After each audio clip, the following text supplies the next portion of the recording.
નમસ્કાર વિદ્યાર્થી મિત્રો, આજે આપણે સ્વાધ્યાયના કેટલાક દાખલા જોવાના છે. તો એના માટે આપણું જે લાસ્ટ લેક્ચર હતું યંગના બે સ્લિટનો પ્રયોગ અને બે પ્રકાશિત કે પછી અપ્રકાશિત સલાકાઓ વચ્ચેનું જે અંતર છે એનું સૂત્ર, એ લેક્ચર તમારું જોયેલું હોવું જોઈએ. તો આ દાખલા તમને એકદમ સરળ લાગશે, બરોબર છે.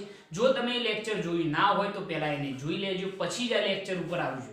ઓકે, તો એના માટે આપણે સ્વાધ્યાયનો 10.4 જોઈએ, 10.1, 10.2 અને 10.3 ત્રણેય દાખલા આપણે આગળ જોઈ ચૂકેલા છીએ. આજે આપણે સ્વાધ્યાયનો 10.4 જોવાનો છે. તો એની અંદર શું કહ્યું છે જરા જોજો. એનસીઈઆરટી ની અંદર યંગના બે સ્લિટના પ્રયોગમાં બે સ્લિટો વચ્ચેનું અંતર 0.28 મિલીમીટર છે. બે સ્લિટો વચ્ચેનું અંતર એટલે શું કહેવાય? Small D. કેટલું આપેલું છે? 0.28 મિલીમીટર. 0.28 મિલીમીટર ને મીટરમાં કન્વર્ટ કરીએ તો 0.28 ગુણ્યા 10 - 3 શું આવશે? મીટર. બે સ્લિટો વચ્ચેનું અંતર 0.28 મિલીમીટર અને પડદો 1.4 મીટર દૂર મૂકેલો છે. સ્લિટ અને પડદા વચ્ચેનું અંતર કેપિટલ ડી બરાબર 1.4 મીટર આપેલું છે. મધ્યસ્થ પ્રકાશિત સલાકા અને ચોથી પ્રકાશિત સલાકા, શું કહ્યું છે? મધ્યસ્થ પ્રકાશિત સલાકા અને ચોથી પ્રકાશિત સલાકા વચ્ચેનું અંતર 1.2 સેન્ટીમીટર જેટલું માપવામાં આવે છે. મધ્યસ્થ પ્રકાશિત સલાકા અને ચોથી પ્રકાશિત સલાકા વચ્ચેનું અંતર, જેને આપણે x4 કહીએ, તો એ કેટલું આપેલું છે આપણને? 1.2 સેન્ટીમીટર. જેને મીટરમાં કન્વર્ટ કરીએ તો 1.2 ગુણ્યા 10 - 2 શું થઈ જાય? મીટર જેટલું માપવામાં આવે છે. પ્રયોગમાં વાપરવામાં આવેલ પ્રકાશની તરંગ લંબાઈ શોધો. પ્રયોગની અંદર જે તરંગ લંબાઈ યુઝ કરવામાં આવી છે એ તરંગ લંબાઈ લેમ્બડા આપણે શોધવાની છે. ઓકે, તો આપણે તમને એવું શીખવાડેલું છે ભાઈ કે સપોઝ આપણે અહીંયા જ વિચારીએ. સપોઝ આપણે અહીંયા આગળ યંગનો બે સ્લિટનો પ્રયોગ યાદ કરીએ તો પ્રયોગ તમને યાદ છે. હું સીધું બીજી સ્લિટથી જ બતાવું છું. તો એની અંદર બે ઉદ્ગમો બનતા હતા, એક S1 અને બીજું હતું S2. યાદ આવ્યું ને? બરોબર. આ પહેલું ઉદ્ગમ S1 અને આ S2. આ બંને જે સ્લિટો છે એમની વચ્ચેનું જે અંતર છે, બંને ઉદ્ગમો વચ્ચેનું અંતર, એ શું છે ભાઈ? સ્મોલ d, જે આપણને આપેલું છે. કેટલું છે? 0.28 મિલીમીટર. બરોબર છે. અને આ સ્લિટથી d જેટલા અંતરે પડદો મૂકવામાં આવે છે. આ રહ્યો આપણો પડદો. એ અંતર પણ આપેલું છે 1.4 મીટર. સ્મોલ d આપેલું છે આપણને 0.28 મિલીમીટર અને સ્લિટ અને પડદા વચ્ચેનું જે અંતર છે એ 1.4 મીટર છે. હવે આની અંદરથી જે પ્રકાશનો તરંગો નીકળે છે એના દ્વારા ચોથી પ્રકાશિત સલાકા નું અંતર આપણને આપેલું છે. એટલા માટે જુઓ, સમજી લો કે આ આપણે લંબ દોરી કાઢ્યો. બરોબર. તો અહીંયા આગળ સૌપ્રથમ અહીંયા જે રચાશે એ મધ્યસ્થ પ્રકાશી સલાકા છે. શું હશે? મધ્યસ્થ પ્રકાશી સલાકા. એના ઉપર જો આપણે વાત કરીએ તો આ પહેલી પ્રકાશી સલાકા, આ બીજી પ્રકાશી સલાકા, ત્રીજી પ્રકાશી સલાકા અને આ ચોથી પ્રકાશી સલાકા. ઓકે, આ જે છે એ મધ્યસ્થ પ્રકાશી સલાકા છે. આ પહેલી પ્રકાશી સલાકા, આ બીજી, આ ત્રીજી અને આ ચોથી પ્રકાશી સલાકા. એટલે શૃંગ રચાય ને, જો ગર્ત રચાય ત્યાં આગળ શું આવે? અપ્રકાશિત સલાકા. સમજાયું હતું આ વસ્તુ? તો અહીંયા ચોથી પ્રકાશી સલાકા આપણને મળશે. તો અહીંયાથી જે પ્રકાશનો તરંગો નીકળે એ અહીંયા આગળ કેન્દ્રિત થતો હોવો જોઈએ. એટલે અહીંયા આગળ ચોથી પ્રકાશી સલાકા રચાશે અને મધ્યસ્થ પ્રકાશી સલાકાથી જે અંતર છે એ x4 આપણને આપેલું છે. તો આની અંદર વપરાયેલ જે તરંગ લંબાઈ છે એ આપણે શોધવાની છે. પ્રકાશી સલાકા માટે કોઈ પણ nમી પ્રકાશી સલાકા હોય તો એનું અંતર શોધવાનું સૂત્ર તમને યાદ છે. xn બરાબર n * લેમ્બડા * કેપિટલ D અપન શું હતું? Small d. શીખવાડ્યું હતું ભાઈ, કોઈ કન્ફ્યુઝન નહીં આ વાતમાં. બરોબર છે. અહીંયા આપણે શોધવાનું છે ભાઈ તરંગ લંબાઈ, કે જે પ્રકાશ વાપરવામાં આવેલો છે એની તરંગ લંબાઈ આપણે શોધવાની છે. તો એના માટેનું સૂત્ર શું થઈ જાય જરા જુઓ, કે લેમ્બડા બરાબર xn * small d, xn * small d અપન n * શું આવશે? Capital D. આવું તરંગ લંબાઈનું સૂત્ર બનશે. હવે આપણે લેમ્બડા શોધવા માટે કિંમતો એપ્લાય કરીએ તો xn કઈ પ્રકાશી સલાકા? ચોથી પ્રકાશી સલાકા એટલે x4 કહેવાય. तो x4 into small d अपन n बराबर ચોથી પ્રકાશી શલાકા છે, કયા નંબરની? ચોથી, એટલે n બરાબર 4 ઇન્ટુ શું આવશે? d. ઓકે, હવે કિંમતો એપ્લાય કરીએ. જુઓ તો લેમ્ડા બરાબર x પર ચોથી પ્રકાશી શલાકાનું જે અંતર છે 1.2 સેન્ટીમીટર, એટલે 1.2 ગુણ્યા 10 ની -2 ઘાત મીટર ગુણ્યા સ્મોલ d જે અંતર છે બે સ્લીટો વચ્ચેનું, કેટલું છે? 0.28 ગુણ્યા 10 ની -3 ઘાત મીટર છે, અપન 4 ગુણ્યા d બરાબર પડદા વચ્ચેનું અંતર 1.4 મીટર. સાદરૂપ આપી દો ભાઈ, ખાલી આનું સાદરૂપ આપી દો. કેટલા થાય છે સાદરૂપ આપતો? કેલ્ક્યુલેટરમાં આપો. 1.2 ગુણ્યા 10 ની -2 ઘાત ગુણ્યા 0.28 ગુણ્યા 10 ની -3 ઘાત ભાગ્યા 4 ગુણ્યા 1.4. કેટલા થશે? 0.06 ગુણ્યા 10 ની -5. આટલા મીટર થશે. હવે જરા જો આને કન્વર્ટ કરું હું એંગસ્ટ્રોમમાં, તો એંગસ્ટ્રોમમાં કન્વર્ટ કરવા માટે ઘાત કેટલી જોઈએ? 10 ની -10 ઘાત. તો જોજો, તો જુઓ 1 ને 2 એટલે 6 થયા, અને 6 થઈ જશે ને, એટલે 2 મીંડો થયો, એટલે અહીંયા આગળ 6 ગુણ્યા 10 ની કેટલી ઘાત લખાય? -7 ઘાત. જો 6000 કરી દઉં તો અહીંયા 7 ને બીજી 3 ઘાત વધી જશે, એટલે 10 ની માઈનસ કેટલી ઘાત થઈ જાય? 10 ઘાત મીટર થઈ જશે. 10 ની -10 ઘાત મીટર એટલે કે જો એંગસ્ટ્રોમમાં કેવું હોય તો 6000 શું થઈ જશે? એંગસ્ટ્રોમ થઈ જશે. તો અહીંયા જે પ્રકાશ યુઝ કરવામાં આવ્યો હશે એની તરંગ લંબાઈ કેટલી હશે? 6000 એંગસ્ટ્રોમ હશે. કેટલો સરળ દાખલો! જસ્ટ ખાલી તમને આ સૂત્ર યાદ હોવું જોઈએ કે પ્રકાશી શલાકા માટે અંતર શોધવાનું સૂત્ર કયું બનશે. ઓકે, આટલી વસ્તુ યાદ હોય તો ઈઝીલી તમે આ ટેકલ કરી શકો છો, કોઈ તકલીફ પડવાની નથી. આને નોટ કરી લો. એના પછી બીજો દાખલો જોઈએ, નોટ કરવાની. ઓકે, હવે આપણે જોઈએ સ્વાધ્યાયનો 10.5. બહુ સરસ દાખલો આપણ, જરા ધ્યાન આપજો. 10.5 ની અંદર શું કહ્યું છે કે લેમ્ડા જેટલી એકરંગી તરંગ લંબાઈ ધરાવતા પ્રકાશ સાથે કરેલા યંગના બે સ્લિટના પ્રયોગમાં આપણને શું કહ્યું છે? લેમ્ડા જેટલી એકરંગી તરંગ લંબાઈ ધરાવતા પ્રકાશ સાથે કરેલા યંગના બે સ્લિટના પ્રયોગમાં પડદા પરના જે બિંદુએ પથ લંબાઈ અથવા પથ તફાવત, પડદા પરના જે બિંદુએ પથ તફાવત લેમ્ડા જેટલો થાય તે તીવ્રતા k એકમ છે. સમજો, પથ તફાવત કેટલો થાય? લેમ્ડા જેટલો થાય તો તીવ્રતા કેટલી છે? k એકમ છે. જો પથ તફાવત λ/3 થાય તે બિંદુ આગળ પ્રકાશની તીવ્રતા કેટલી હશે એ આપણે શોધવાની છે. તો અહીંયા આગળ આપણને પથ તફાવત આપેલો છે. જો લેમ્ડા જેટલો પથ તફાવત હોય તો એ વખતે જે તીવ્રતા છે, લેમ્ડા જેટલો પથ તફાવત હોય તો તીવ્રતા આપણને આપેલી છે કેટલી? k જેટલી, k એકમ છે. જો લેમ્ડા જેટલો પથ તફાવત હોય, રકમની અંદર કહેલું છે કે લેમ્ડા જેટલો પથ તફાવત હોય તો એ વખતે તીવ્રતા કેટલી છે? k એકમ છે. તો λ/3 જેટલો પથ તફાવત હોય તો તીવ્રતા k ડેશ કેટલી થાય એ આપણે શોધવાની છે. બરોબર, તો તીવ્રતા ટૂંકમાં શોધવાની છે. ક્યારે? કે જ્યારે પથ તફાવત કેટલો હોય? λ/3 હોય. હવે જરા સમજજો, બહુ સરસ દાખલો કરેલો છે. રકમની અંદર આપણને એવું કહેલું છે કે લેમ્ડા જેટલો પથ તફાવત હોય તો તીવ્રતા k એકમ. તો λ/3 જેટલો પથ તફાવત થાય તો તીવ્રતા કેટલી થશે એ આપણે શોધવાની છે. તો એના માટે હું એક પહેલા સરસ સૂત્ર બનાવું, જરા જુઓ.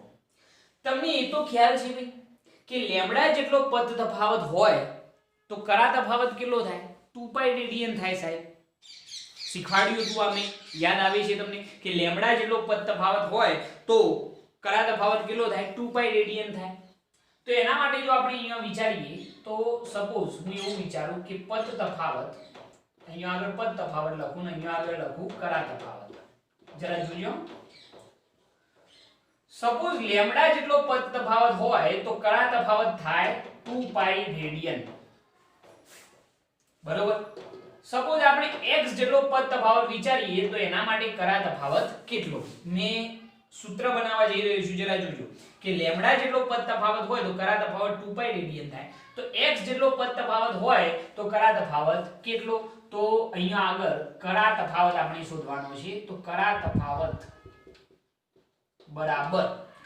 બરાબર શું થઈ જાય? તો x ગુણ્યા 2π ક્રોસ ગુણાકાર થાય x ગુણ્યા 2 પાઈ ભાગ્યા શું થઈ જશે લેમ્ડા. તો આના ઉપરથી એક સરસ સૂત્ર બની ગયું. આના ઉપરથી એક સરસ સૂત્ર બની જાય કે કરા તફાવત બરાબર x એટલે શું ભાઈ પદ તફાવત ગુણ્યા શું થઈ જાય 2 પાઈ બાય લેમ્ડા. સપોઝ હું કરા તફાવતને phi વડે દર્શાવું તો phi બરાબર એક સરસ સૂત્ર બની જશે x 2 પાઈ બાય શું થઈ જાય લેમ્ડા, અથવા x એટલે શું ભાઈ આપણો પદ તફાવત. x એટલે આપણો શું થાય પદ તફાવત ગુણ્યા શું થઈ જાય 2 પાઈ બાય લેમ્ડા. આવું એક સૂત્ર બનશે. પેલા આની અંદર કોઈ કન્ફ્યુઝન ના હોવું જોઈએ ભાઈ, કારણ કે હું આના ઉપરથી જ આગળ વધવાનો છું. આ જે વસ્તુ છે એ તમારી એક્સ્ટ્રા નોટ માટે છે, બરોબર, દાખલાની અંદર કામમાં આવે એટલા માટે. મેં શું સમજાયું કે ભાઈ પદ તફાવત લેમ્ડા હોય તો કરા તફાવત 2 પાઈ રેડિયન થાય. તો સપોઝ જો પદ તફાવત x હોય તો કરા તફાવત કેટલો, તો કરા તફાવત બરાબર શું થઈ જાય x ગુણ્યા 2 પાઈ બાય લેમ્ડા. કરા તફાવતને phi વડે દર્શાવાય તો phi બરાબર x શું છે આપણો પદ તફાવત ગુણ્યા શું થઈ જાય 2 પાઈ બાય લેમ્ડા. તો આ પરિસ્થિતિનો જો આપણે યુઝ કરીએ તો એના ઉપરથી આપણે પહેલું વિચારીએ કે પદ તફાવત પહેલા કેટલો છે લેમ્ડા. લેમ્ડા પદ તફાવત માટે, લેમ્ડા પદ તફાવત માટે શું થાય કરા તફાવત જેને આપણે નામ આપીએ phi1. લેમ્ડા પદ તફાવત માટે કરા તફાવત phi1 બરાબર શું થઈ જાય તો પદ તફાવત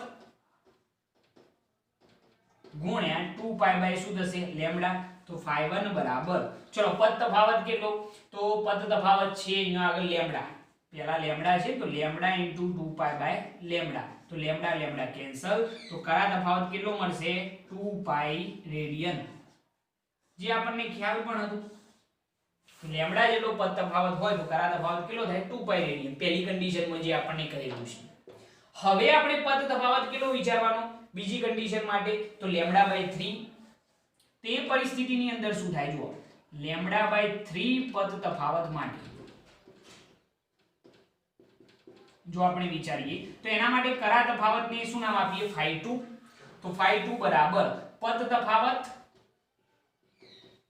ગુણ્યા શું થઈ જશે 2 પાઈ બાય લેમ્ડા. તો phi2 બરાબર પદ તફાવત કેટલો, તો બીજી કન્ડિશનમાં પદ તફાવત કેટલો લેમ્ડા બાય 3 ગુણ્યા 2 pi by lambda. Lambda lambda cancel, તો પદ તફાવત સોરી કરા તફાવત જે છે એ કેટલો મળશે 2 પાઈ બાય 3 રેડિયન. તો લેમ્ડા બાય 3 જેટલો પદ તફાવત હોય તો કરા તફાવત કેટલો થાય, તો phi2 બરાબર 2 પાઈ બાય 3 રેડિયન જેટલો થશે. ઓકે, દેખાય છે ને ભાઈ? ઓકે, તો આટલી વસ્તુ પહેલા ક્લિયર થઈ જાય કે આની અંદર કોઈ કન્ફ્યુઝન ના રહેવું જોઈએ કે લેમ્ડા પદ તફાવત હોય તો કરા તફાવત કેટલો 2 પાઈ રેડિયન. આ સૂત્ર મેં બનાવ્યું જો કે કરા તફાવત બરાબર પદ તફાવત ગુણ્યા શું કરવાનું 2 પાઈ બાય લેમ્ડા, બરોબર છે. તો લેમ્ડા હોય તો 2 પાઈ રેડિયન થાય કરા તફાવત, અને જો પદ તફાવત લેમ્ડા બાય 3 હોય તો કરા તફાવત કેટલો થાય 2 પાઈ બાય 3 થશે. ઓકે, હવે જરા જુઓ, આપણે તીવ્રતા શોધવાની છે. તો પ્રથમ કન્ડિશન ની અંદર કેસ 1 લખીએ. કેસ 1 ની અંદર જ્યારે પદ તફાવત લેમ્ડા હોય છે, જ્યારે પદ તફાવત લેમ્ડા હોય છે તો તીવ્રતા કેટલી છે k છે. અને જ્યારે પદ તફાવત લેમ્ડા હોય તો કરા તફાવત કેટલો થાય છે phi1 બરાબર 2 પાઈ રેડિયન થાય. તો એના માટે આપણે એક સૂત્ર યુઝ કરીશું જે આપણે સિલેબસની અંદર નથી પરંતુ બહુ સમજવા જેવું છે કે બે તરંગો કોઈ એક જ બિંદુ પર સંપાત થાય તો પરિણામી તરંગની જે તીવ્રતા છે એ કયા સૂત્ર ઉપરથી મેળવી શકાય, તો I બરાબર I1 I2 2 under route I1 I2 શું થાય cos phi1 પરથી મેળવી શકાય. cos phi ટૂંકમાં શું cos phi વડે મેળવી શકાય. તો I બરાબર I1 I2 2 under route I1 I2 cos phi સૂત્ર વડે મેળવી શકાય. આપણે કેસ 1 માટે વાત કરીએ છીએ તો કેસ 1 માટે કરા તફાવત કેટલો છે phi1 છે કે જ્યારે તરંગ લંબાઈ લેમ્ડા હોય સોરી પદ તફાવત લેમ્ડા હોય તો કરા તફાવત કેટલો છે phi1. તો એ કન્ડિશન માટે વાત કરી રહ્યા છીએ તો એના માટે સૂત્ર આવું યુઝ થશે. આ સૂત્ર તમારે યાદ રાખવું પડશે પરિણામી તરંગની તીવ્રતાનું. સિમ્પલ છે. I બરાબર I1 I2 2 under route I1 I2 cos phi. Okay, હવે જરા જુઓ, અહીંયા આપણે જે પ્રકાશ યુઝ કર્યો છે એ એકરંગી પ્રકાશ છે. એકરંગી પ્રકાશ હોવાથી જે આ બંને તરંગો છે એની તીવ્રતા I1 I2 શું લઈ શકાય I0, કારણ કે બંને સમાન હશે, બંનેની તીવ્રતા સમાન છે. તો પરિણામી તરંગની તીવ્રતા I બરાબર, ચલો I1 ની જગ્યાએ શું લખવાનું I0, કારણ કે બંને સમાન છે. I2 ની જગ્યાએ પણ શું લખવાનું I0 2 √ I0 into cos phi1, આવું સૂત્ર બની જાય. ઓકે, હવે જરા જો phi1 ની જગ્યાએ લખવા હોય તો તમે 2π રેડિયન લખી શકો. phi1 ની જગ્યાએ લખવા લખી કાઢીએ, અહીંયા આગળ શું લખાશે 2π રેડિયન. તો પરિણામી તરંગની તીવ્રતા I બરાબર I0 I0 શું થઈ જાય 2I0 2 √ I0 નો શું થઈ જાય સ્ક્વેર, I0 નો શું થઈ જશે સ્ક્વેર, બરોબર છે. અને એનું વર્ગમૂળ કાઢીએ તો શું નીકળી જાય I0, ડાયરેક્ટ લખી કાઢું છું, ખ્યાલ આવી જશે ને. I0 I0 નો સ્ક્વેર અને એનું વર્ગમૂળ એટલે I0 થઈ જાય ઇન્ટુ શું થઈ જશે cos 2π થઈ જશે, બરોબર. cos 2π ની કિંમત 1 થઈ જાય એટલો આપણને ખ્યાલ હોવો જોઈએ. તો cos 2π બરાબર કેટલા થઈ જાય 1. cos 0 ની જ કિંમત થાય ને ભાઈ, cos 2π ની કિંમત કેટલી થાય એના જગ્યા ઉપર આવે એટલે 1 થઈ જાય. તો એની જગ્યાએ શું લખી દઈએ 1, બરોબર છે. તો પરિણામી તરંગની તીવ્રતા 2I0 2I0 કેટલી થઈ જાય 4I0, બરોબર છે. આટલી થશે પ્રથમ કેસની અંદર કે જ્યારે પદ તફાવત લેમ્ડા હોય અને કરા તફાવત phi1 હોય.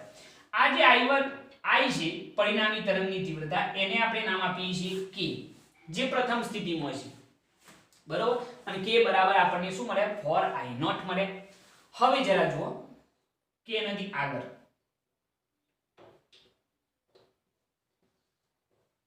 એનાથી આગળ જો આપણે વાત કરીએ તો હવે કેસ 2 માટે વાત કરીએ. કેસ 2 એના માટે પદ તફાવત કેટલો થાય λ/3 અને કરા તફાવત કેટલો થાય phi2. તો એના માટે જો આપણે સૂત્ર લખીએ તો સૂત્ર શું બનશે, પરિણામી તરંગની તીવ્રતા I બરાબર I1 I2 2 √ I1 I2 cos phi2 થઈ જશે. સૂત્ર એને જ, બીજો કોઈ ફેરફાર નથી. તો પરિણામી તરંગની તીવ્રતા I બરાબર I1 અને I2 સમાન એટલે બંને એમના એમ 2, અહીંયા આગળ √ I0 શું થઈ જાય I0 cos phi2 બરાબર કેટલા લખીશું હવે 2π/3 આ લખ્યા બીજા કન્ડિશન માટે. તો પરિણામી તરંગની તીવ્રતા I બરાબર, ચલો અહીંયા શું થઈ જાય તો સાહેબ I0 નો સ્ક્વેર, I0 શું થઈ જાય 2I0, બરોબર છે. પ્લસ અહીંયા આગળ શું થઈ જશે I0 નો સ્ક્વેર અને એનું વર્ગમૂળ કાઢવાનું એટલે 2I0 થઈ જાય, બરોબર છે. ઇન્ટુ cos 2π/3, ભાઈ cos 2π/3 એટલે 18 × 36 એટલે 360/3 એટલે cos 120 થાય. cos કેટલા થાય 120 ડિગ્રી. જો આપણે ડિગ્રીમાં લખવા હોય તો જરા શું થશે જરા જોજો શાંતિથી નિરાંતે. તો પરિણામી તરંગની તીવ્રતા I બરાબર 2I0 2I0 cos 120 ડિગ્રી. હવે આની કિંમત કઈ રીતે શોધવી, આને કન્વર્ટ કરીએ. જો cos આને લખવા આ રીતે લખાય 90 + 30 ડિગ્રી, બિલકુલ લખાય સાહેબ 90 30 કેટલા થાય 120 થઈ જાય, બરોબર.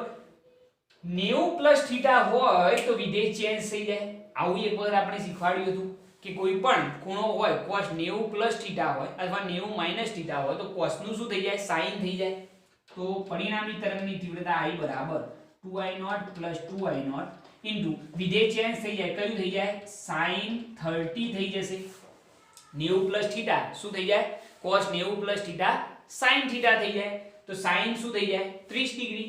પરંતુ આ ધન આવશે કે ઋણ આવશે, કયા ચરણમાં પડે છે જરા વિચારો, કયા ચરણમાં પડે છે જરા વિચારજો. આ રીતે પ્રથમ ચરણમાં સાહેબ બધા ધન આવે, બીજામાં sin અને એનો વિરોધી કોણ cosec ધન આવશે, ત્રીજામાં tan અને cot ધન આવે અને ચોથામાં LSTC cos અને sec ધન આવે, બરોબર છે. હવે જરા મને એમ કહો કયા ચરણમાં પડશે આ 0 90 180 અહીંયા 270 અને અહીંયા 360, બરોબર. ચલો કેળો cos 120 90 + 30 એટલે cos 120 કયા ચરણમાં આવે તો સાહેબ બીજા ચરણમાં આવે. 90 + 30 બરોબર છે. કયા ચરણમાં આવે? બીજા ચરણમાં. હવે બીજા ચરણની અંદર cos કેવા છે ભૈયા? cos 90 + θ એટલે cos 120 બીજા ચરણમાં આવે. બીજા ચરણમાં cos કેવા છે સાહેબ? ઋણ છે. cos ઋણ હોય તો આ જે sin 30 લખ્યા એ કેવા થઈ જાય? માઈનસ થઈ જાય. ખાસ ધ્યાન રાખજો બાયોલોજી વાળા, કારણ કે આ બીજા ચરણમાં પડે. બીજા ચરણમાં cos ઋણ હોય એટલા માટે જે માઈનસ વિધેય થશે એટલે માઈનસ sin 30 થશે. ઓકે, તો I બરાબર 2I0 પ્લસ ઓર માઈનસ અહીંયા માઈનસ 2I0 ઇન્ટુ શું થઈ જાય? sin 30. બરોબર, તો પરિણામી તરંગની તીવ્રતા I બરાબર 2I0 minus 2I0 into sin 30 ની કિંમત કેટલી થાય? 1/2. sin 30 ની કિંમત કેટલી? 1/2. બે બે કેન્સલ, તો 2I0 માઈનસ I0 કેટલા થઈ જશે? પરિણામી તરંગની તીવ્રતા I બરાબર શું થઈ જાય? I0 થઈ જાય ને, કેટલી થઈ જશે? I0. અને આને આપણે નામ આપીએ k ડેશ. આને શું નામ આપીએ? k dash. બરોબર છે, જે બીજી કન્ડિશનની અંદર મળતી તીવ્રતા છે. હવે આપણે શોધવાના છે k ડેશ. તો એના માટે શું કરીએ? તો આ બંને જે છે આને સમીકરણ 1 આપો અને આને સમીકરણ 2 આપો. તો આપણે શું કરીએ? સમીકરણ 2/1 કરતો 2/1 કરો. તો 2/1 શું થઈ જાય? k ડેશ અપન શું આવશે? k is equal to k dash બરાબર શું છે? I0 અપન k બરાબર કેટલા છે? 4I0. બરોબર ને ભાઈ?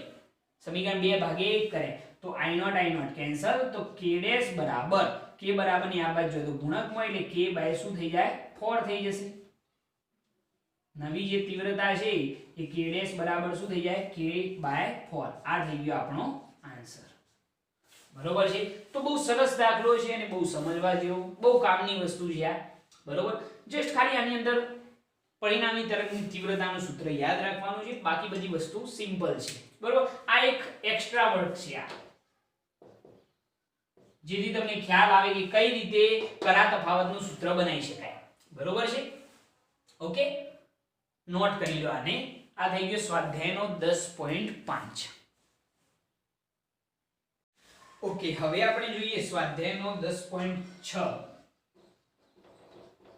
એની અંદર શું કર્યું છે જરા જોજો. એ પણ એક સરસ દાખલો છે કે યંગના બે સ્લિટના પ્રયોગમાં વ્યતિકરણ શલાકાઓ મેળવવા માટે 650 નેનોમીટર અને 520 નેનોમીટર બે તરંગ લંબાઈઓ ધરાવતા પ્રકાશ કિરણ પુંજનો ઉપયોગ કરવામાં આવે છે. યંગના બે સ્લિટના પ્રયોગની અંદર બે તરંગ લંબાઈના પ્રકાશનો યુઝ કરી અને વ્યતિકરણ શલાકાઓ મેળવવામાં આવે છે. એની અંદર λ1 બરાબર આપણને આપેલા છે 650 નેનોમીટર, જેને આપણે મીટરમાં કન્વર્ટ કરીએ તો 650 ગુણ્યા 10 ની -9 મીટર થઈ જશે. બરોબર? ઓકે, અથવા 65 ગુણ્યા લખવા હોય તો 65 ગુણ્યા 10 ની -8 શું લખાય? મીટર લખી શકાય. લખી શકાય ને આ રીતે. ઓકે, અને બીજી જે તરંગ લંબાઈનો પ્રકાશ છે એ કેટલો છે? તો 520 નેનોમીટર તરંગ લંબાઈનો પ્રકાશ છે. તો એને લખવા હોય તો 520 ગુણ્યા 10 ની -9 તો 52 ગુણ્યા 10 ની -8 શું લખાય? મીટર લખી શકાય. કોઈ કન્ફ્યુઝન નહીં આ વાતમાં? ઓકે, હવે અહીંયા આગળ આપણને જે સ્લીટો છે એમની વચ્ચેનું અંતર નથી આપેલું, પડદા વચ્ચેનું અંતર નથી આપેલું, તો એ અંતર હું કહું એટલું તમારે લેવાનું છે. તો સ્લીટ અને પડદા વચ્ચેનું જે અંતર છે એ કેપિટલ D બરાબર તમારે લેવાનું રહેશે 1.2 મીટર. અને બંને સ્લીટો વચ્ચેનું જે અંતર સ્મોલ d છે એ તમારે લેવાનું રહેશે 2 મિલીમીટર, એટલે કે 2 ગુણ્યા 10 ની -3 મીટર જેટલું લેવાનું રહેશે. ઓકે, આટલું લેવાનું રહેશે. હવે જરા જુઓ કે એની અંદર પહેલો ક્વેશ્ચન શું કરેલો છે કે 650 નેનોમીટર તરંગ લંબાઈ માટે પડદા પરની ત્રીજી પ્રકાશી શલાકાનું મધ્યસ્થ અધિકતમથી અંતર, ત્રીજી પ્રકાશી શલાકાનું મધ્યસ્થ અધિકતમથી અંતર, જે રીતે આગળના દાખલામાં આપણે જોયું હતું ને કે ચોથી પ્રકાશી શલાકાનું અંતર, એ રીતે ત્રીજી પ્રકાશી શલાકાનું અંતર આપણે શોધવાનું છે. તો પહેલો ક્વેશ્ચન કે λ1 તરંગ લંબાઈ વાળા પ્રકાશ માટે કઈ પ્રકાશી શલાકા કહેલી છે? તો ત્રીજી પ્રકાશિત શલાકાનું મધ્યસ્થ અધિકતમથી અંતર આપણે શોધવાનું છે. મધ્યસ્થ અધિકતમથી અંતર આપણે શોધવાનું છે. તો એના માટે સૂત્ર કયું યુઝ કરીશું? ફરીથી એના એ જ પ્રકાશિત સલાહકાર છે એટલે xn બરાબર n * લેમ્બડા * કેપિટલ D અપન શું આવે? Small d. ત્રીજી પ્રકાશિત સલાહકારનું અંતર છે એટલે x3. ત્રીજી પ્રકાશિત સલાહકારનું અંતર છે એટલે x3 બરાબર n બરાબર 3 ગુણ્યા લેમ્બડા 1 તરંગ લંબાઈ અહીંયા આપણે લેવાની છે કારણ કે લેમ્બડા 1 તરંગ લંબાઈ માટે કહેલું છે. તો લેમ્બડા 1 બરાબર કેટલા? 650 નેનોમીટર. તો 650 ગુણ્યા 10 - 9 ઘાત ગુણ્યા કેપિટલ D બરાબર અંતર કેટલું છે? 1.2 મીટર ભાગ્યા સ્મોલ d બરાબર અંતર કેટલું છે? 2 મિલીમીટર એટલે 2 ગુણ્યા 10 - 3 ઘાત મીટર. તો ચલો x3 કેટલું આવે છે કેલ્ક્યુલેશન કરીને મને કહો. કેટલું આવે છે ભાઈ? તો તમારો જવાબ આવશે 117 ગુણ્યા 10 5 ઘાત મીટર આવશે. 117 ગુણ્યા 10 - 5 ઘાત મીટર. એટલે આપણે કહેવા હોય તો 1.17 ગુણ્યા 10 - 3 ઘાત મીટર કહી શકીએ અથવા તો 1.17 મિલીમીટર કહી શકાય. તો ત્રીજી પ્રકાશિત સલાહકારનું જે અંતર છે એ આપણને કેટલું મળશે? 1.17 મિલીમીટર જેટલું મળશે. ઓકે, આ પહેલો ક્વેશ્ચન થઈ ગયો. ઓકે, આ પહેલો ક્વેશ્ચન થઈ ગયો. હવે એના પછી બીજો ક્વેશ્ચન આપણે જોઈએ. આ એક ક્વેશ્ચન હતો, એના પછી બી ક્વેશ્ચન. એની અંદર શું કહ્યું છે? બંને તરંગ લંબાઈઓના કારણે મળતી પ્રકાશિત સલાહકાઓ એકબીજા પર સંપાત થાય. શું કહ્યું છે? બંને તરંગ લંબાઈઓના કારણે, બંને એટલે લેમ્બડા 1 અને લેમ્બડા 2 બંને તરંગ લંબાઈઓને કારણે મળતી પ્રકાશિત સલાહકાઓ એકબીજા પર સંપાત થાય તે માટે મધ્યસ્થ અધિકતમથી ઓછામાં ઓછું અંતર શોધો.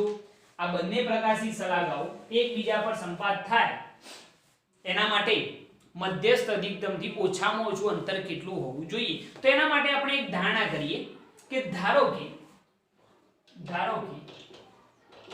લેમ્બડા 2 તરંગ લંબાઈ માટે લેમ્બડા 2 બરાબર આપણે કેટલા વિચારેલા છે? 520 નેનોમીટર.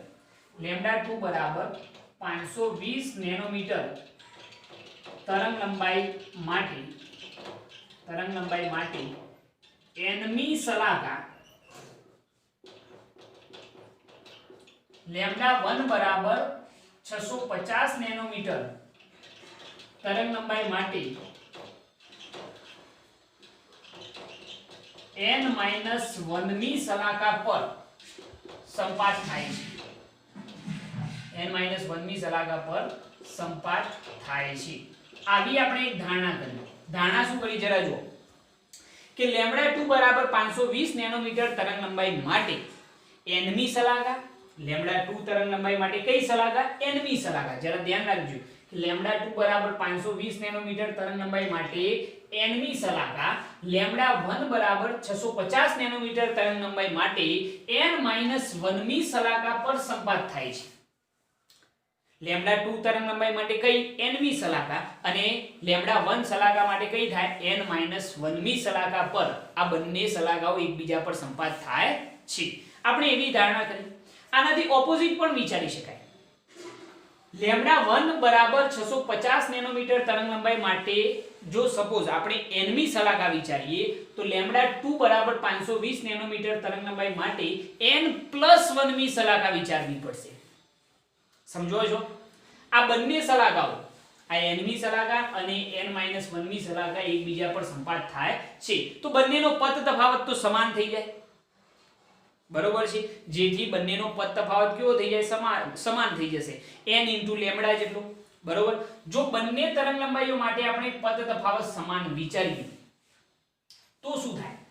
બંને તરંગ લંબાઈઓ માટે પદ તફાવત બંને સલાહકાઓ માટે સમાન થઈ જાય તો સપોઝ આપણે પહેલા માટે વિચારીએ તો એની કઈ સલાહકાર છે? nમી સલાહકાર અને એનું તરંગ લંબાઈ કેટલી છે? n * લેમ્બડા 2 બરાબર બીજી જે સલાહકાર છે એનો પદ તફાવત આપણે જો વિચારીએ તો એ કઈ સલાહકાર છે? n-1મી સલાહકાર અને તરંગ લંબાઈ કેટલી? લેમ્બડા 1. બંનેના પદ તફાવત કેવા? સમાન. તમે કહેશો સાહેબ તમે n લેમ્બડા વાળું સૂત્ર કેમ લખ્યું? કઈ સલાહકાર છે ભૈયા? પ્રકાશિત સલાહકાર. અને તમને યાદ છે કે પ્રકાશિત સલાહકાર માટેની શરત શું હતી? સહાયક વ્યતિકરણ n લેમ્બડા પદ તફાવત હોવો જોઈએ. યાદ છે ને? પદ તફાવત કેટલો હોવો જોઈએ? n lambda. તો લેમ્બડા 2 તરંગ લંબાઈ માટે nમી સલાહકાર તો પદ તફાવત શું થાય n * λ2 બરાબર બીજી જે તરંગ લંબાઈ હતી λ1 એના માટે કઈ સલાકા n - 1 મી સલાકા તો n - 1 * શું આવે λ1 એ બંને પદ તફાવત કેવા હોય સમાન થાય કારણ કે બંને એકબીજા પર સંપાત થાય છે અહીંયા આગળ બાજુમાં લખજો બંને સલાકા એકબીજા પર સંપાત થતી હોવાથી પદ તફાવત કેવો થાય સમાન થશે n * λ પરથી બરોબર છે તો હવે જરા કિંમતો એપ્લાય કરીએ તો n * λ2 તો n * λ2 બરાબર કેટલા 520 = n - 1 * λ1 બરાબર કેટલા 650 નેનોમીટર છે મીટરમાં કન્વર્ટ કરવા કરજો બંને બાજુથી આમ પણ દૂર થઈ જશે 0 0 ગયા 13 ચોક 52 અને 13 પંચો 65 તો અહીંયા આગળ કેટલા વધે સાહેબ 4n બરાબર અહીંયા 5 અંદર ગુણી કાઢો તો 5n - શું થઈ જાય 5 તો અહીંયા આગળ 5 બરાબરની આ બાજુ આવી જાય તો પ્લસ થઈ જશે તો 5n - શું થઈ જાય 4n બરાબર શું થઈ જાય 5 તો 5n - 4n એટલે n બરાબર કેટલા મળશે 5 આપણને n બરાબર કેટલા મળે 5 મળે હવે ક્વેશ્ચન ઉપર ધ્યાન રાખો ક્વેશ્ચન શું હતો ક્વેશ્ચન એવો હતો કે મધ્યસ્થ અધિકતમથી ઓછામાં ઓછું અંતર આપણે અહીંયા આગળ શોધવાનું છે તો મધ્યસ્થ અધિકતમથી પ્રકાશી સલાખાઓ વચ્ચેનું અંતર મધ્યસ્થ અધિકતમથી પ્રકાશિત સલાખા વચ્ચેનું જો આપણે અંતર કેવું હોય તો એના માટે ફરીથી એના સૂત્ર પ્રકાશિત સલાખા છે એટલે xn બરાબર n * λ * કેપિટલ D अपन શું આવશે સ્મોલ d કઈ સલાખા પાંચમી સલાખા n બરાબર કઈ મળશે પાંચમી જો તમે n+1 લેશો તો ચોથી મળશે બરોબર છે પરંતુ અહીંયા આપણે પાંચમી સલાખા વિચારેલી છે એટલે તમે xn કહી શકો છો બરોબર અથવા x5 કહેશો તો પણ ચાલશે પાંચમી સલાખા આવે છે ને ઓકે તો n બરાબર 5 તરંગ લંબાઈ કઈ લેશો તો અહીંયા તમારે λ2 લેવાની nમી સલાખા જેના માટે તમે વિચારી હોય એ તરંગ લંબાઈ ધ્યાનમાં લેવાની બરોબર છે તો અહીંયા આપણે λ2 લીધેલી છે એટલે અહીંયા λ2 લેજો λ2 * કેપિટલ D λ2 બરાબર કેટલા લખીશું 520 નેનોમીટર છે ને એટલે 52 × 10⁻8 મીટર લખીએ d બરાબર અંતર આપણને આપેલું છે 1.2 મીટર ભાગ્યા સ્મોલ d બરાબર કેટલું છે 2 મિલીમીટર એટલે 2 × 10⁻3 મીટર કેટલું થાય છે સાદુરૂપ આપજો એનું સાદુરૂપ આપી દે જવાબ મળી જશે આપણને કમ્પ્લીટ મળશે કોઈ કન્ફ્યુઝન નહીં થાય 1560 × 10⁻6 1560 × 10⁻6 મીટર એટલે આપણે કેવા હોય તો x5 બરાબર 1.56 × 10⁻3 મીટર કહેવાય અને મિલીમીટરમાં કહેવાય તો 1.56 શું થઈ જાય મિલીમીટર ઓકે તો આ મધ્યસ્થ અધિકતમથી પ્રકાશી સલાખા વચ્ચેનું શું મળ્યું અંતર મળ્યું બરોબર છે આ રીતે બીજો ક્વેશ્ચન સોલ્વ થઈ શકે અહીંયા પદ તફાવત સમાન વિચારવાનો છે કારણ કે બંને એકબીજા પર સંપાત થાય એટલે n * λ પરથી વિચારવાનું મેં આ સ્થિતિ વિચારી એના આગળ તો ઓપોઝિટ વિચારી શકો છો એની અંદર કોઈ કન્ફ્યુઝન નહીં λ1 તરંગ લંબાઈ માટે વિચારો તો n મી સલાખા તો λ2 તરંગ લંબાઈ માટે શું વિચારવું પડશે n+1 મી સલાખા વિચારવી પડશે ઓકે બાકી કોઈ ડિફરન્સ આવશે નહીં એટલે જરા ધ્યાન રાખજો અને નોટ કરી લો બહુ સરસ દાખલો છે અને મોસ્ટ IMP નોટ કરવાની ઓકે હવે આપણે જોઈએ સ્વાધ્યાયનો 10.7 એની અંદર શું કહ્યું છે જરા જોજો બહુ સરસ દાખલો છે આ પણ કે બે સ્લિટના પ્રયોગમાં 1 મીટર દૂર મૂકેલા પડદા પર એક સલાખાની કોણીય પહોળાઈ આપણને આપેલી છે 0.2 ડિગ્રી મળે છે બે સ્લિટનો પ્રયોગ છે કે જેની અંદર 1 મીટર દૂર મૂકેલા પડદા પર એક સલાખાની કોણીય પહોળાઈ આપણને આપેલી છે થીટા બરાબર 0.2 ડિગ્રી કોણીય પહોળાઈ 0.2 ડિગ્રી મળે છે વપરાયેલ પ્રકાશની તરંગ લંબાઈ આપણને આપેલી છે 600 નેનોમીટર તરંગ લંબાઈ λ બરાબર 600 નેનોમીટર જે મીટરમાં કન્વર્ટ કરીએ તો 600 × 10⁻9 મીટર થઈ જશે એના પછી જો આખા પ્રાયોગિક સાધનને પાણીમાં ડુબાડવામાં આવે આખું જે આપણું પ્રાયોગિક સાધન છે, બે સ્લિટનો જે એક્સપેરિમેન્ટ છે, એને આપણે પાણીની અંદર ડુબાડીએ છીએ. તો જો પાણીમાં ડુબાડવામાં આવે તો તે સલાકાની કોણીય પહોળાઈ કેટલી થશે?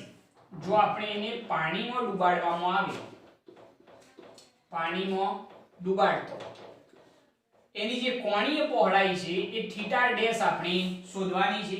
પાણીનો વક્રીભવનાંક આપણને આપેલો છે n બરાબર 4/3 એટલે 1.33 જેટલો થઈ જશે. તો ટૂંકમાં આપણે આ એક્સપેરિમેન્ટને પાણીમાં જ્યારે ડુબાડીએ તો એ વખતે કોણીય પહોળાઈ જે છે એ આપણે શોધવાની છે. જો પ્રેક્ટિકલ બહુ સિમ્પલ કરેલો છે કે બે સ્લિટનો જે એક્સપેરિમેન્ટ છે એ હવામાં હોય એ વખતે કોણીય પહોળાઈ કેટલી છે? તો 0.2 ડિગ્રી. અને જે પ્રકાશ યુઝ કરવામાં આવે છે એની તરંગ લંબાઈ આપણને આપેલી છે 600 નેનોમીટર. હવે આખા પ્રેક્ટિકલને જો પાણીમાં ડુબાડવામાં આવે તો કોણીય પહોળાઈ કેટલી થાય એ વસ્તુ આપણે શોધવાની છે. તો એના માટે આપણે શું વિચારીશું જરા ધ્યાન રાખજો. સૌપ્રથમ પહેલી વસ્તુ તો એ જાણવી જરૂરી છે કે પ્રકાશનું જ્યારે પરાવર્તન થાય તો એ વખતે આપણને ખ્યાલ છે કે ભાઈ જે આવૃત્તિ છે એ બદલાય છે અને તરંગ લંબાઈ લેમ્ડા અને વેગ જે છે એ કેવા રહે છે? તો અચળ રહે છે. તો અહીંયા આગળ આપણે પહેલી જ વસ્તુ એ નોટ કરીશું કે જ્યારે પ્રકાશનું કોઈ કિરણ જ્યારે એક જ માધ્યમમાં પ્રકાશનું પરાવર્તન થતું હોય એમ લખીએ, જ્યારે એક જ માધ્યમમાં પ્રકાશનું પરાવર્તન થતું હોય ત્યારે જે આવૃત્તિ છે એ આવૃત્તિ શું થાય છે ભાઈ? તો બદલાશે. આવૃત્તિ ચેન્જ થશે પરંતુ એની તરંગ લંબાઈ લેમ્ડા અને વેગ જે છે એ કેવો રહેશે? તો અચળ રહે છે. આ વસ્તુ ધ્યાન રાખજો કે જ્યારે એક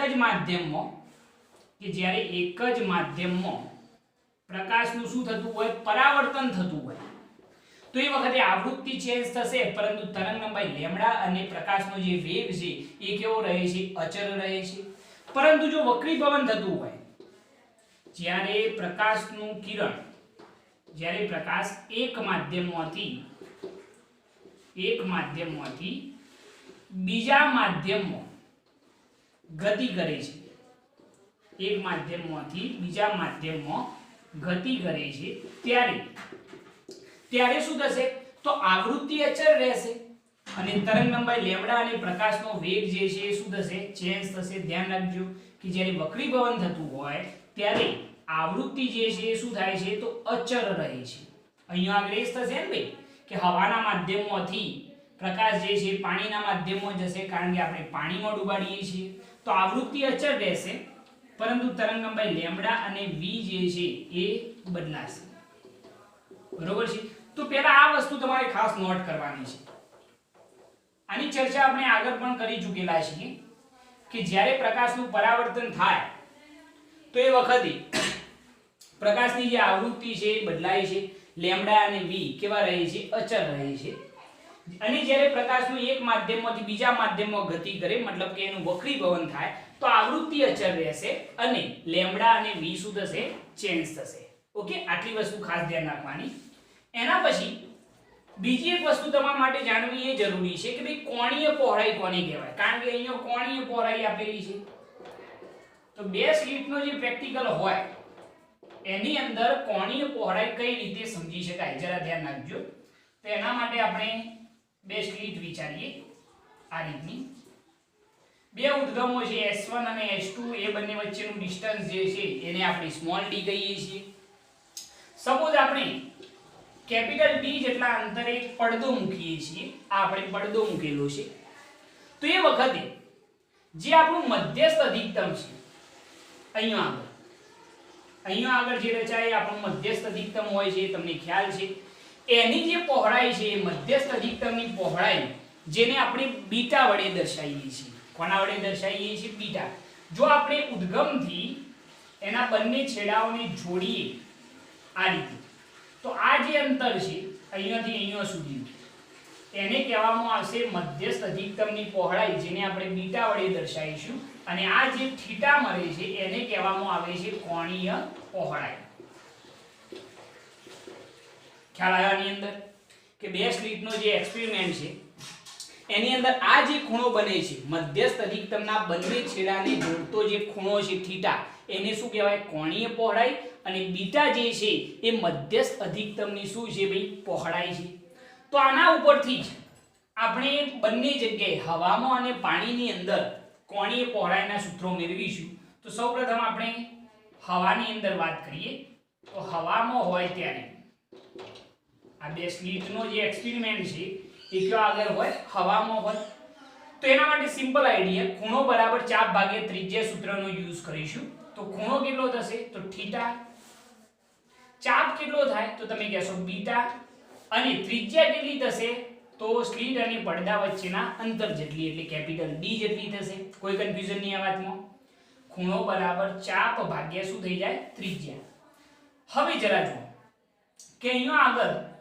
ખૂણો થીટા બરાબર B/D થાય છે હવે કોણીય પહોળાઈ આ જે રેખીય પહોળાઈ છે બીટા જે મધ્યસ્થ અધિકતમની રેખીય પહોળાઈ કહેવાશે એનું સૂત્ર આપણે તારવ્યું હતું લેમ્બડા ઇન્ટુ કેપિટલ D અપન શું હતું સ્મોલ d યાદ આવ્યું ને બે પ્રકાશિત અથવા તો અપ્રકાશિત શલાકાઓ વચ્ચેનું અંતર જે કોણીય પહોળાઈ રેખીય પહોળાઈનું પણ સૂત્ર થશે અથવા તો મધ્યસ્થ અધિકતમની પહોળાઈનું પણ સૂત્ર થશે તો બીટા બરાબર lambda into capital D upon small d into capital D d cancel થઈ જશે તો થીટા બરાબર લેમ્બડા અપન સ્મોલ d થઈ જાય જો આપણે d નું સૂત્ર બનાવીએ તો એ તો બંનેમાં કોન્સ્ટન્ટ રહેશે આ જે બે સ્લિટ વચ્ચેનું અંતર છે એ ચેન્જ થવાનું નથી તો d બરાબર લેમ્બડા અપન શું થઈ જશે થીટા આ જે સમીકરણ બન્યું એ સમીકરણ 1 કે જ્યારે બે સ્લિટનો એક્સપેરિમેન્ટ કયો આગળ હોય હવામાં હોય ત્યારે હવે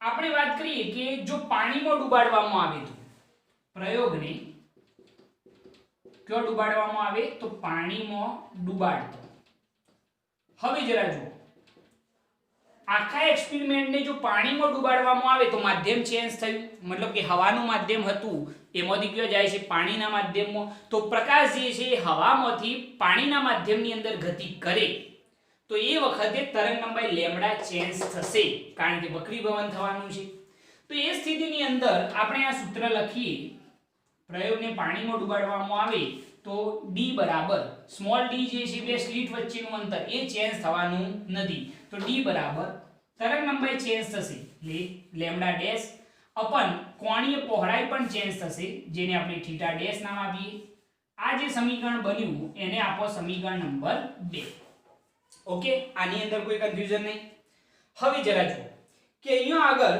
આપણે આ બંને સમીકરણોની જો સરખામણી કરીએ સમીકરણ 1 અને સમીકરણ 2 તો આપણને સૂત્ર શું મળે છે એ જરા જોજો જો સમીકરણ 1 અને 2 ની સરખામણી કરીએ તો સમીકરણ 1 અને 2 ને સરખાવો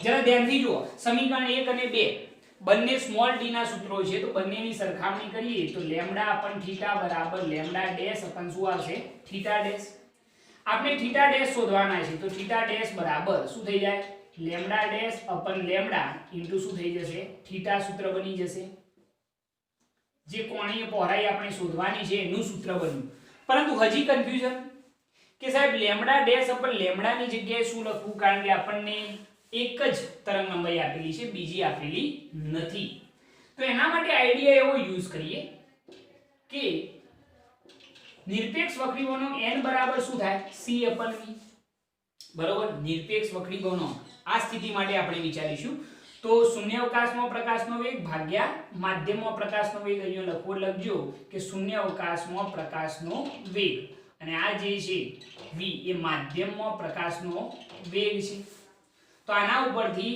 વક્રીકોણનો n બરાબર c બરાબર શું લખાય લેમ્બડા ઇન્ટુ f શૂન્યાવકાશમાં મતલબ કે હવામાં બરોબર છે લેમ્બડા ઇન્ટુ f અને માધ્યમમાં પ્રકાશનો વેગ લખવો હોય જે પાણીના માધ્યમમાં છે તો ત્યાં આગળ તરંગ લંબાઈ શું થઈ જાય લેમ્બડા ડેશ અને આવૃત્તિ જે છે એ તો કેવી રહેશે અચળ આવૃત્તિ જે છે એ તો કેવી રહેશે અચળ રહેશે પાણીના માધ્યમમાં બરોબર તરંગ લંબાઈ લેમ્બડા ડેશ થઈ જાય તો f કેન્સલ તો n બરાબર અથવા તો લેમ્બડા ડેશ અપન લેમ્બડા ની આપણે જરૂર છે તો આનો વ્યસ્ત લઈ લઈએ તો લેમ્બડા ડેશ અપન લેમ્બડા બરાબર શું થઈ જાય 1 અપન n થઈ જશે સમીકરણ નંબર 4 સમીકરણ 4 ની કિંમત આપણે સમીકરણ 3 માં લખીશું. સમીકરણ 4 ને સમીકરણ 3 માં મૂકતો. ચલો આની અંદર એપ્લાય કરીએ તો નવી કોણીય પહોળાઈ થીટા ડેશ બરાબર લેમ્ડા ડેશ અપન લેમ્ડા એની જગ્યાએ શું લખવાનું 1 અપન n ઇન્ટુ શું થઈ જશે થીટા થઈ જશે. તો થીટા ડેશ બરાબર થીટા આપણને આપેલા હતા કેટલા હતા 0.2 ડિગ્રી ભાગ્યા n બરાબર વક્રી ગુણક આપણને આપેલો છે 4/3 એટલે કેટલા થઈ જશે 1.33 કરો ભાગાકાર. તો થીટા ડેશ બરાબર તમને મળશે 0.15 ડિગ્રી. જો પાણીમાં ડુબાડવામાં આવે તો કોણીય પહોળાઈ કેટલી થઈ જશે 0.15 ડિગ્રી જેટલી થઈ જશે. મોસ્ટ આઈએમપી દાખલો છે ભૈયા, અને દાખલાને સમજાય છે તો મજા આવશે એટલા માટે તો આપણે દરેક વસ્તુ તમને સમજાયેલી છે. ધ્યાન રાખો, ફરીથી એક વખત કહી દઉં કે અહીંયા આગળ કોણીય પહોળાઈ આપણને આપેલી હતી 0.2 ડિગ્રી, તરંગ લંબાઈ આપેલી હતી, અને પછી આ બે સ્લિટનો જે એક્સપેરિમેન્ટ છે એને ક્યાં ડુબાડ્યો પાણીની અંદર. જો પાણીમાં ડુબાડવામાં આવે તો હવે નવી કોણીય પહોળાઈ કેટલી થશે એ આપણે શોધવાની છે. પાણીનો વક્રી ગુણક આપણને આપેલો હતો. તો સૌપ્રથમ પહેલી આ વસ્તુ આપણા માઇન્ડમાં ક્લિયર હોવી જોઈએ કે જો પ્રકાશનું પરાવર્તન થાય તો આવૃત્તિ ચેન્જ થશે, એક બદલાશે, પરંતુ લેમ્ડા અને v કેવા રહેશે અચળ રહેશે. પરંતુ જો પ્રકાશનું વક્રીભવન થાય મતલબ કે પ્રકાશ એક માધ્યમમાંથી બીજા માધ્યમમાં ગતિ કરતો હોય મતલબ કે શું થાય વક્રીભવન, જે આ કિસ્સામાં થઈ રહ્યું છે. આપણે આની જરૂર નથી, આની જરૂર છે ખાસ કે જ્યારે પ્રકાશ એક માધ્યમમાંથી બીજા માધ્યમમાં ગતિ કરે તો આવૃત્તિ અચળ રહેશે, પરંતુ લેમ્ડા અને પ્રકાશનો વેગ શું થશે બદલાશે. તો અહીંયા લેમ્ડા બદલાશે એ વસ્તુનો ખ્યાલ આવી ગયો. ઓકે, હવે રહી વાત કોણીય પહોળાઈ કોને કહેવાય. તો આ બે સ્લિટનો એક્સપેરિમેન્ટ, બે સ્લિટ વચ્ચેનું અંતર સ્મોલ d અને સ્લિટ અને પડદા વચ્ચેનું અંતર કેપિટલ D, જે મધ્યસ્થ અધિકતમ મળ્યો બરોબર છે, એની જે આ રેખીય પહોળાઈ છે આ જે છે એને શું કહેવાય રેખીય પહોળાઈ. રેખીય પહોળાઈના બે છેડાને જોડતો જે ખૂણો બને છે થીટા, બસ એને જ કહેવામાં આવે છે કોણીય પહોળાઈ. આ જે ખૂણો બને એને શું કહેવાય કોણીય પહોળાઈ. તો હવે આપણે બંને માધ્યમોની અંદર વાત કરીએ તો સૌપ્રથમ હવાના માધ્યમમાં કે આ બે સ્લિટનો જે એક્સપેરિમેન્ટ છે કયો આગળ હોય હવામાં હોય તો ખૂણો બરાબર ચાપ ભાગ્યા શું થઈ જાય ત્રિજ્યા. તો ચાપ કેટલો થાય બીટા અને ત્રિજ્યા કેટલી થાય કેપિટલ D. તો થીટા બરાબર બીટા બરાબર સૂત્ર તમે જાણો છો, લાસ્ટ લેક્ચરની અંદર આપણે તારવ્યું હતું lambda into capital D upon small d into capital D. Capital D cancel out થઈ ગયા. તો સ્મોલ d નું સૂત્ર બની જશે લેમ્ડા અપન થીટા, જે સમીકરણ 1 બની ગયું. હવે શું કર્યું, હવે આપણે આખા એક્સપેરિમેન્ટને ક્યાં ડુબાડી દીધો પાણીની અંદર. તો શું ચેન્જ થવાનું, તરંગ લંબાઈ ચેન્જ થશે, d ચેન્જ થશે કરો નહીં થાય. તો સ્મોલ d બરાબર લેમ્ડા ડેશ અપન કોણીય પહોળાઈ ચેન્જ થાય એટલે થીટા ડેશ, જે સમીકરણ 2 બન્યું. હવે આ બંને સમીકરણોની સરખામણી કરી દીધી જુઓ, અને જેને આપણે શોધવાનો છે એને કરતા બનાવ્યો થીટા ડેશ ને, તો સમીકરણ 3 બન્યું. હવે પાછું કન્ફ્યુઝન થયું કે સાહેબ લેમ્ડા ડેશ આપેલા નથી તો એના માટે શું કરવું. તો એના માટે નિરપેક્ષ વક્રીભવનાંકના કોન્સેપ્ટનો અહીંયા આપણે યુઝ કરેલો છે n બરાબર c અપન v. તો n બરાબર શૂન્યાવકાશમાં પ્રકાશનો વેગ c બરાબર લેમ્ડા ઇન્ટુ f, અને માધ્યમમાં પ્રકાશનો વેગ, માધ્યમ એટલે કયું માધ્યમ હશે પાણી, પાણીના માધ્યમમાં પ્રકાશનો વેગ કેવો હતો લેમ્ડા ડેશ ઇન્ટુ શું આવશે f. ફ્રીક્વન્સી ચેન્જ નહીં થાય, કેમ કારણ કે વક્રીભવન થઈ રહ્યું છે એટલે f કેવા રહેશે અચળ રહેશે. તો ચલો f કેન્સલ, તો લેમ્ડા ડેશ અપન લેમ્ડા બરાબર શું થઈ ગયું 1 અપન n, જે સમીકરણ 4 બન્યું. અને આને એપ્લાય કરવાનું સમીકરણ 3 માં. તો થીટા ડેશ બરાબર લેમ્ડા ડેશ અપન લેમ્ડાની જગ્યાએ 1 અપન n ઇન્ટુ થીટા, થીટાની કિંમત એપ્લાય કરી વક્રીભવનકની કિંમત એપ્લાય કરશો તો નવી કોણીય પહોળાઈ તમને મળી જશે 0.15 ડિગ્રી. બરોબર છે. તો બહુ સરસ દાખલો છે અને મોસ્ટ આઈએમપી એટલે વ્યવસ્થિત આને જોઈ લેજો, નોટ કરી લેવાની, નોટ કરવાની.